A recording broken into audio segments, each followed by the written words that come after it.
Feche seus olhos, vamos orar.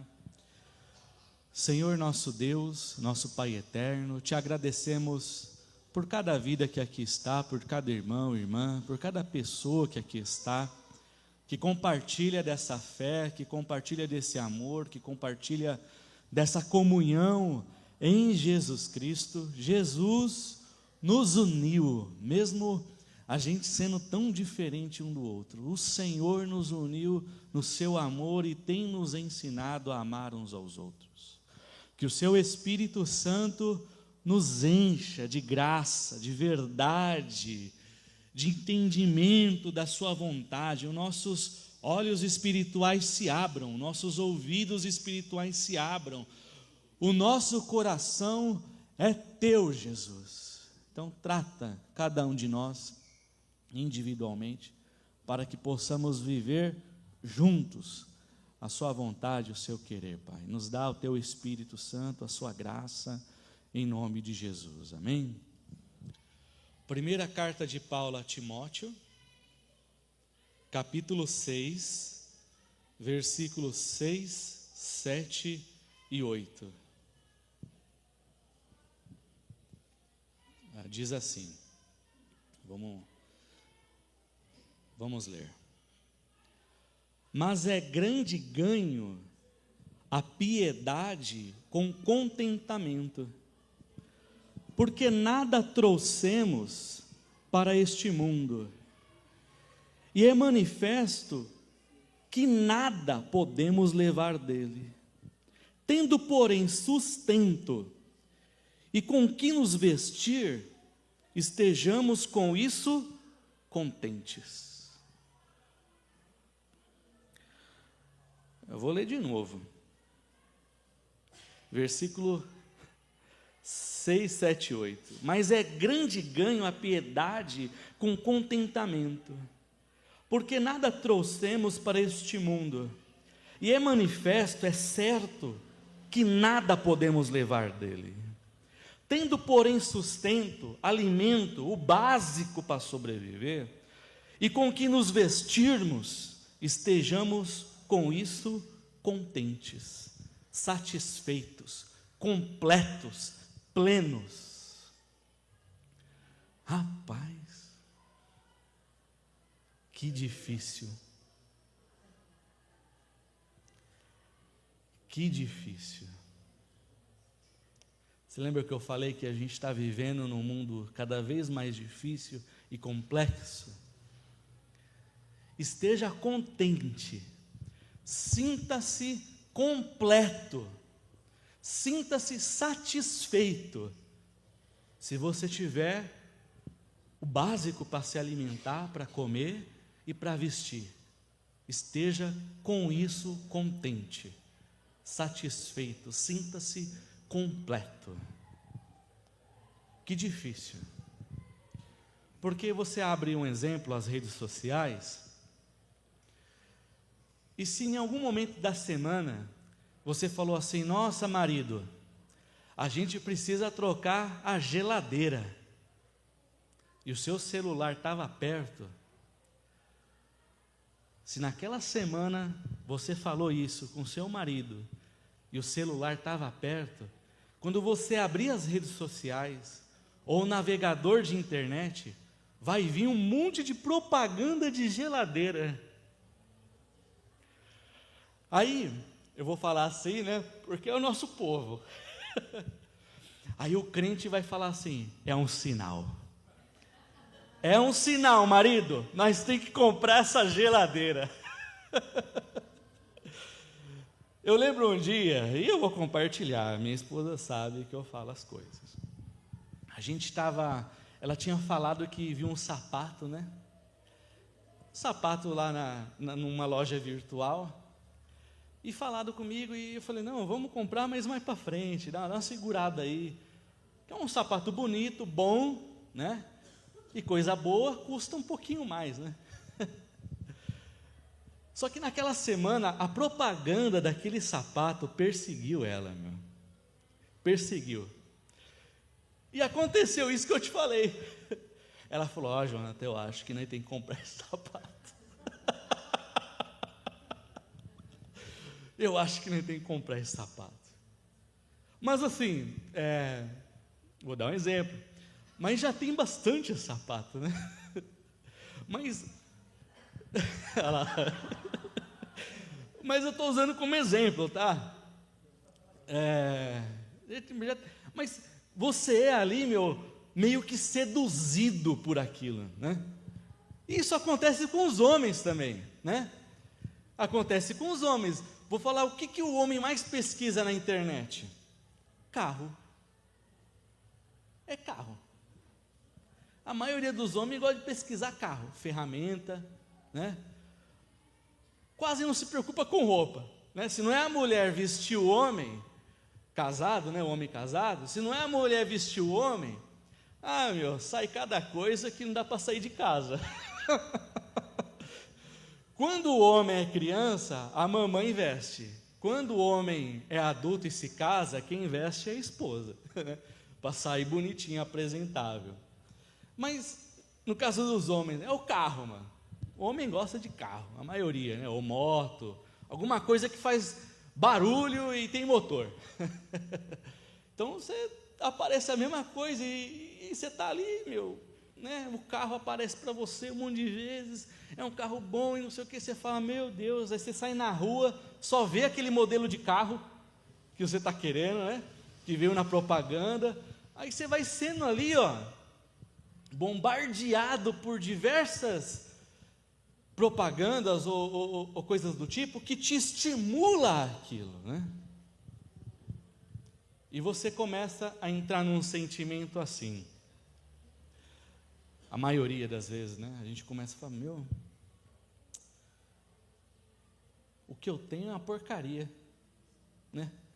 O que eu tenho agora no momento não está legal. Aí você começa a olhar, aquilo que você tem não é o suficiente. Você viveu até agora, viveu até hoje com aquilo, mas não é o suficiente. Passa a ser algo não tão legal, não tão atrativo, do que aquilo que você não tem e quer ter. Então a gente vive num mundo assim, vive num mundo dessa forma, onde a gente é induzido ou seduzido a não estar contente, a não estarmos satisfeitos, a não nos sentirmos completos por aquilo que nós não temos, e às vezes não temos e nem precisamos ter, na maioria das vezes, nem precisamos ter.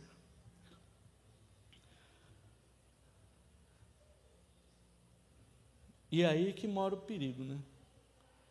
Porque você desvaloriza aquilo que Deus te deu até agora, supervaloriza algo que você não tem e que talvez, e na maioria das vezes você nem precisa ter, e passa a reclamar. Isso não é novidade, né? E isso vai trazendo algo que vem até para o lado espiritual. Vou dar um exemplo, né? O povo de Israel, quando saiu do Egito, por que ficaram 40 anos andando em círculo no deserto? Eles estavam 430 anos no Egito, se tornaram escravos, comeram o pão que o diabo amassou lá no Egito, sofreram, morreram, eram tratados igual cachorro de rua no Egito, sofreram tanto que eles começaram a clamar a Deus, clamar a Deus, clamar a Deus, clamar a Deus, e Deus envia um libertador, para Deus falar assim, eu sou, para o povo identificar a Deus como o eu sou, né? Como ele se apresentou a Moisés. Deus manda 10 pragas do Egito. Cada praga veio de uma forma sobre o Egito que era aquilo que eles acreditavam ou tinha por deuses lá no Egito, né? Então tem a praga das rãs, do piolho, tudo que o povo do Egito tinha medo ou uma certa devoção àquilo, Deus transformou em praga. Deus transformou em praga. E o mais interessante assim é que a praga só vinha sobre os egípcios, mas o povo judeu que habitava ali no Egito não acontecia nada. Então, um exemplo, né? Enquanto as águas que os egípcios usavam se transformou em sangue, lá no acampamento dos judeus tinha água potável. Deus ainda fez diferença entre os egípcios e o seu povo que estava ali sofrendo. Olha que coisa maravilhosa, piolho. Deus mandou a praga do piolho. Os egípcios raspavam a cabeça, tudo por causa do piolho e tudo mais, né? Usavam perucas e tudo mais. Piolho. Olha só, se você manda o seu filho para a escola e não toma cuidado, ele volta com piolho. Agora você imagina uma nação inteira com piolho, você servindo as pessoas.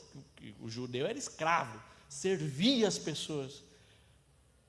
Os egípcios eram sem cabelo, tudo depilado. O povo judeu, tudo cabeludo. As mulheres, todas cabeludas. Os homens barbudos, né? Não pegaram um piolho. Olha que coisa linda. E a praga, um exemplo, a praga das trevas, né, que se tornou noite, né? As trevas eram tão densas que se podia apalpar a escuridão, de tão densa que era. Porque os egípcios tinham medo da escuridão, tinha um certo deus deles lá que amaldiçoava a noite, então eles não saíam de casa nas noites. E no povo judeu tinha luz. O sol torando no acampamento dos judeus, no meio-dia, e no meio, lá no Egito, no lugar dos egípcios, escuro, não dá para ver nada. Aí Deus tira o povo, chega no Mar Vermelho, atravessa, do outro lado não tem água, Deus manda Moisés jogar um tronco na água, de Mara, né? Aí as águas amargas se tornam doces, e vai 40 anos, Deus cuidando do povo. E por que eles ficaram 40 anos numa viagem que era, sei lá, 3 dias, 4 dias, no máximo uma semana? Porque, embora Deus tenha feito tantas maravilhas, o povo reclamou. Vira e mexe e falava: Moisés, lá no Egito nós comia melão, nós comia carne, lá no Egito nós tínhamos isso, aquilo outro, e a gente está aqui nesse deserto, Moisés, meu Deus. O povo tinha memória curta, e reclamaram, tanto que ficaram 40 anos, e, detalhe, da geração dos adultos, né, que saíram do Egito, que somando toda a população dava mais de 2 milhões de pessoas, da geração dos adultos que saíram, da geração que saiu do Egito, só 2 entrou na terra prometida, só 2 famílias, o resto morreu no deserto. Porque Deus é ruim? Tirou o povo para morrer no deserto, porque era essa a reclamação deles? Não, porque por mais que Deus fazia a eles sinais, maravilhas e prodígios, nada lhes era suficiente. Eles não se sentiam completos, satisfeitos, contentes. Numa analogia, a saída do povo judeu, os hebreus, do Egito para o deserto e depois terra prometida, né?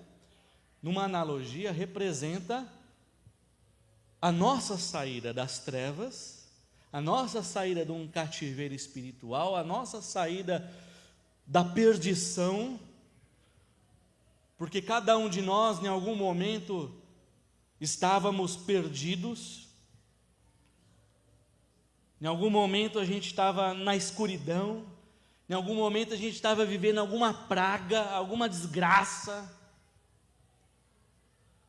e Deus com a sua palavra nos resgatou, nos tomou, nos comprou, éramos escravos, e Jesus nos comprou, rasgou na cruz o pergaminho, o título da nossa dívida espiritual.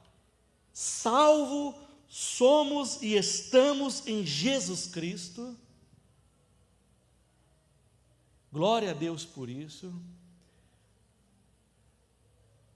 Mas às vezes não estamos contentes.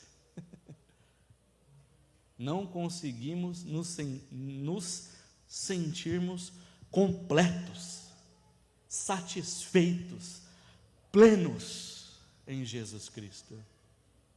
Mas por quê? Como eu disse no início, o mundo está complicado. E a gente é bombardeado por todas essas complicações e variações e coisas que às vezes nos confundem e nos leva nessa situação de insatisfação, de está faltando alguma coisa, está faltando algo. Irmãos, se o seu nome está escrito no livro da vida, se você foi lavado pelo sangue de Jesus Cristo, se você é salvo em Cristo, não te falta mais nada. Não te falta mais nada. Não te falta mais nada. Não te falta mais nada. Sabe por quê? Porque tudo isso aqui vai passar. Tudo isso aqui vai passar. Tanto que se você que tem a sua casa hoje, um exemplo, se você periodicamente não fizer uma manutenção, uma pintura, uns cuidados lá na sua casa, no apartamento, vai passar 2, 3, 4, 5, 6, 10 anos e vai estar caindo aos pedaços, porque tudo passa. E se você não fizer um exemplo, uma manutenção na sua casa, ela vai ficar aquele caco, né? Um exemplo, né? Até o ponto de, em algum momento, chover e entrar água, ou cair um reboco, cair um forro, né? Não é assim? Porque tudo passa. Você que tem o seu carrinho, um exemplo, né? Se você não trocar os pneus, as pastilhas de freio, o disco de freio, a lâmpada, ou coisa do tipo, logo, logo ele vai parar de andar. Por quê? Tudo passa. Tudo passa. Tudo vai passar. A roupa, você lava, vai desbotando, passou, acabou. Todas essas coisas vai passar. Por isso, Paulo vai escrever para Timóteo e vai falar assim: Timóteo, o verdadeiro ganho, que é o versículo 6 que a gente leu, né? O verdadeiro lucro está em você viver de forma piedosa e com contentamento. Piedoso quer dizer o seu compromisso com a palavra de Deus, o seu compromisso com as verdades do Evangelho, o seu compromisso com a vontade de Deus. Piedade quer dizer a sua disponibilidade por aquilo que é agradável a Deus. Estou disponível para fazer a vontade de Deus e a faço, não pelo medo do inferno, ou não porque se eu não fizer, eu não vou receber uma bênção, não. Eu quero fazer a vontade de Deus, porque eu amo a Deus, e eu amo Ele, porque antes Ele me amou, porque Ele me amou primeiro. É isso, piedade. Porque você pode fazer serviços religiosos sem piedade, só fazer para cumprir uma tabela, uma agenda, para se incluir num grupo, ou fazer parte de alguma coisa, se sentir parte de alguma coisa. Mas a piedade que Paulo fala a Timóteo é essa piedade é esse envolvimento, essa disponibilidade a Deus, que se tornou parte de você, é uma essência, é você ser o que Jesus falou. Olha, eu estou mandando isso aqui, falando esses mandamentos para você, mas não é para não é para você ter aquela relação de servo comigo, porque a partir de agora, meus discípulos, vocês são meus amigos. Vocês são meus amigos. Olha que bênção. Jesus chama você, Jesus me considera, olha só. Jesus me considera, Jesus considera você amigo dele. Amigo dele. Você é amigo de Deus, amigo de Jesus. Essa é a piedade, né? Com contentamento. Porque nada a gente trouxe desse mundo. É certo que nada a gente vai levar. Tendo, porém, o sustento e com que nos cobrimos, nos vestirmos, estejamos com isso contentes. Por que ele fala isso para Timóteo? Timóteo estava ali na igreja de Éfeso, foi um dos pastores, né, da igreja de Éfeso. E se você for ver todo o capítulo ali, né, capítulo 6, Paulo vai dando umas advertências para Timóteo. Fala, Timóteo, ó, vai aparecer uns aí que não se conforma com a sã doutrina, que não se conforma com Jesus sendo o suficiente para a sua vida. Vai aparecer uns aí que não se conforma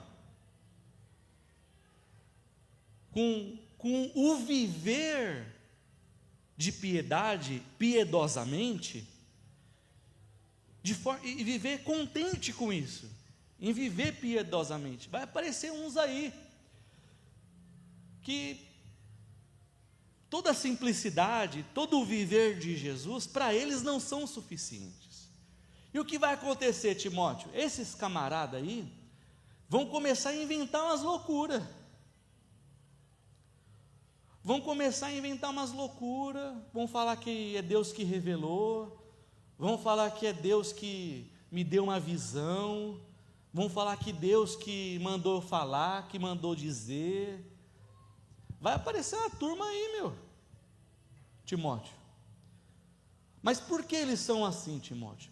Porque para eles só Jesus não basta. Então eles vão inventar um monte de coisa. Para eles só Jesus não é suficiente. Então eles vão inventar um monte de coisa. Eles vão começar a delirar a respeito de um monte de questão. Vão começar a brigar por causa de um monte de teologia não sei do que, teologia não sei da onde. Eles vão ter muita inveja, vão brigar, vão blasfemar. Só que esses homens aí, Timóteo, aí eu estou traduzindo o versículo 3, 4 e 5 para você, do capítulo 6. Esses homens aí, eles são corruptos de entendimento.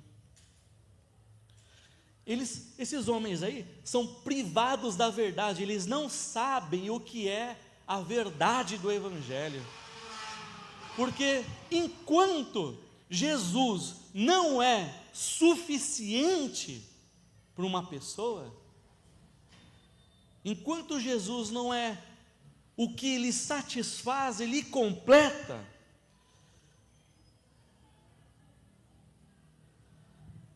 essas pessoas sempre vão estar privados da verdade. A verdade nunca vai ser plena para eles. Eles sempre vão ser pessoas confusas. Porque eles viram, versículo 5, finalzinho, né? Eles viram na piedade uma oportunidade de lucratividade. Tornaram Deus não em um fim. Deus é o meu fim, o meu alvo, o meu objetivo. Tornaram Deus em um meio. Eu uso Deus, ou uso da fé, ou uso da religião, ou uso de alguma coisa que envolve um ambiente religioso, para alcançar meus objetivos pessoais. Paulo fala para Timóteo, para esses camaradas aí, Timóteo, se afaste deles, não tenha parte com eles, porque eles vão aparecer, Timóteo. Por que esses aí aparecem? Porque eles têm um monte de gente, igual eu falei, que não está contente só com Jesus, tem que ter uma coisinha a mais. Não está contente só com a simplicidade, não está contente só em viver o amor. Olha, eu já falei isso, nesses tantos anos aí que eu prego o Evangelho, ou estou tentando pelo menos, né? Mas eu já falei isso e hoje eu não falo mais, porque meu entendimento mudou a respeito disso, mas eu já falei muito assim, Deus é amor, vírgula, mas, né? Aí a gente vai pondo um monte de coisa ali, porque para a gente não é suficiente Deus só ser amor. Já parou para pensar isso aí? Eu estava recentemente no almoço, aí tinha uma criança lá, né, tal, aí vai surgindo uns assuntos e a criança está no meio ali, não sabe o que fala também, mas aí dá um pouco de medo, né? Falou assim, você não foi obediente, por isso aconteceu isso com você. Né? Você tem que ser obediente, né? Aí eu falei, opa, o que vocês estão ensinando para essa criança aqui, meu? Porque logo me veio na mente assim, a passagem de Jesus com o cego de nascença, né? Qual foi a primeira pergunta? Quem pecou, Jesus? O pai, a mãe, ou ele pecou para ser cego? O cara nem tinha nascido, como ia pecar, meu? Já nasceu cego, né? Mas olha uma perguntinha, né? Que a nossa ideia é essa, meu. Que Deus é amor, mas Ele está com o facão aqui, ó. Se você dá uma vacilada, Ele dá, não sei se vocês já viram, né, mas Ele vira assim a faca de lado e bate de chapa na sua perna, já para você dar uma sentida ali, né? Porque para nós não é suficiente Deus só ser amor, igual está lá nas cartas de João, né? Deus é amor, Ele é puro amor, Ele é o amor, Ele é amor, não tem como Deus não ser amor, porque nós associamos a justiça de Deus com uma justiça punitiva, dedo apontando, culpado, né? Essa é a minha justiça. A gente julga muitas vezes mesmo, né? Essa é a nossa justiça. Mas Deus não. Então vai aparecer, Timóteo, vai aparecer essa turminha aí, que para eles, só Jesus não é o suficiente. Eles vão inventar um monte de coisa. E um monte de gente vai se juntar a eles, porque tem um monte de gente também que para eles só Jesus não basta. Aí eu, que prego o Evangelho já há um tempinho, né?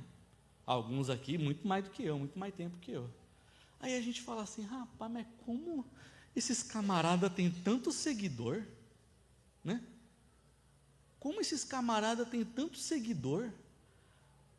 Às vezes a igreja desses caras não cabe gente nem no telhado, tanto abarrotado. Às vezes eu me questiono, me perguntando, será que eu estou errado, muito errado mesmo? Né? Não é possível. Aí eu tive que fazer uma associação e peço até desculpa e perdão aí se você não concordar, né? Mas essas situações é igual assim, ó. Por que roubam o celular? Porque tem quem compra celular roubado. Se não tiver quem compra celular roubado, vai parar os roubos. Porque tem quem rouba moto, né? Acho que as motos mais roubadas são essas 150, 160 cilindradas, né? Da Honda, que é as de pequeno porte. Por que essas motos são tão roubadas? Porque tem um comércio paralelo de peça. Enquanto tiver gente comprando peça roubada, vai ter gente roubando peça para vender para quem compra peça roubada. Na religião é a mesma coisa. Enquanto tiver gente que para essa pessoa, essa gente, Jesus não for o suficiente, vai ter um monte de falsos profetas falando essas doutrinas doidas, e eles vão seguir. É simples. Agora, corta. Aí é o que eu entendo. Paulo fala para Timóteo: aparta-te desses falsos profetas. Começa a cortar essa turma. Vou falar assim, eu vou falar uma palavra que está na moda agora, né? Cancela essa turma aí, né? Ou boicota, vamos pôr assim, né? Cancela essa turma, boicota essa turma, uma hora vai desaparecer. Porque não tem quem mais o sustente o sistema, o modo deles serem. Mas enquanto tiver gente que sustenta, eles vão estar lá também. Fazendo o quê? Versículo 3, 4 e 5. Eles vão estar lá delirando em questões, vão estar lá contendendo igual cachorro louco, vão estar lá com inveja, porfia, blasfêmia, coisas ruins, porque eles são corruptos e privados, corruptos de entendimento e privados da verdade. Timóteo, aparta-te desses. Aparta-te desses. Porque o verdadeiro ganho, olha só, o verdadeiro lucro é uma vida de piedade com contentamento. Não trouxemos nada, não vamos levar nada. Se você tem o que comer, o básico, né, para sobreviver, essa é a ideia, e se vestir, estejamos com isso contentes. Por quê? Eu sei que tudo isso aqui vai passar. Cristo é o suficiente para mim. Cristo é o suficiente para mim. Estou pleno com Cristo. Estou satisfeito com Cristo. Estou completo com Cristo. É isso, Timóteo. Esse é o caminho, Timóteo. Esse é o caminho, Timóteo. Essas palavras de Paulo para Timóteo parecem muito o que Jesus falou em Mateus capítulo 6, no Sermão da Montanha, em que Jesus fala assim: ó, meu povo, não andeis ansiosos por coisa alguma, nem pelo que vestir, comer ou beber. Jesus falando: olha para as aves do céu, meu povo. Os passarinhos, os pardais, as pombas, né? As aves do céu, elas não plantam, não cegam, não ajuntam em celeiro, e o Pai Celestial as alimenta. Agora você, meu povo, com toda a preocupação que você tem, pode acrescentar alguma coisa na sua estatura, na sua altura? Meu povo, todas essas coisas, comer, vestir, beber, se alimentar e tudo mais, todas essas coisas os gentios, aqueles que ainda não reconhecem Deus nos seus caminhos, aqueles que ainda Cristo não é suficiente para eles, os gentios buscam isso desesperadamente. Mas vocês não são como eles. Não são como eles. Vocês não são como eles. Irmãos, nós não somos, e aqui não estou querendo ser exclusivista, coisa do tipo, tá? Nós não somos como aqueles que são guiados pelo curso desse mundo, independente se estão em ambiente religioso ou não. O que guia a nossa vida não é essa naturalidade de muitas coisas perversas que estão acontecendo. O que guia a nossa vida é a vontade de Deus, é a palavra de Deus, é as verdades do Evangelho. Então, Jesus falando: meu povo, vocês não são como os gentios. Buscai em primeiro lugar a justiça, e todas essas coisas vos serão acrescentadas. Porque pode o filho pedir para o pai um pão e o pai lhe dá uma serpente? Você faz isso, você que é pai e mãe? Não. Quanto mais o vosso Pai Celestial lhe dará todas essas coisas. Então, que Cristo seja o suficiente para nós.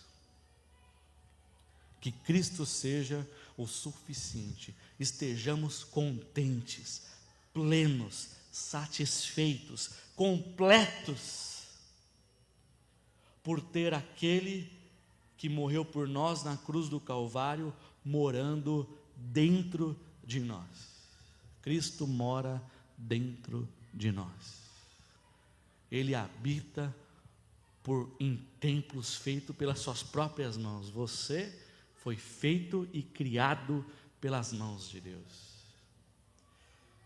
Então, nada trouxemos desse mundo, nada vamos levar. Tendo o sustento e com que nos cobrirmos, ou seja, sem depender, não dependemos dessas coisas. Deus nos supre nas suas mais variadas formas. Estejamos contentes, satisfeitos na nossa caminhada com Deus, rumo à eternidade. Amém, irmãos? Vamos aplaudir a palavra de Deus. Glória a Deus.